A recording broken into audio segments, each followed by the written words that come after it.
Are you a game changer and a difference maker? The game changers and the difference makers make no excuses. They always take action and make it happen. When it comes down to your excuses, throw them out the window. Throw them away.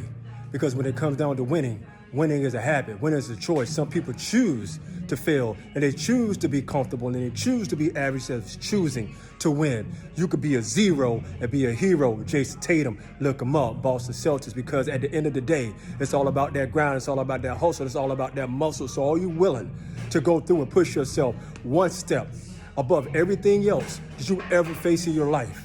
Look at your challenge.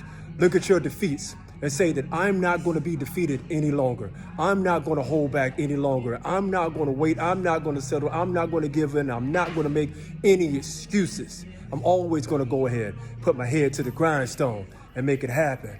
Are you going to make it happen today? Or are you going to let your dreams fly away? This is Monte the Motivator. Subscribe to the channel. Let's get some.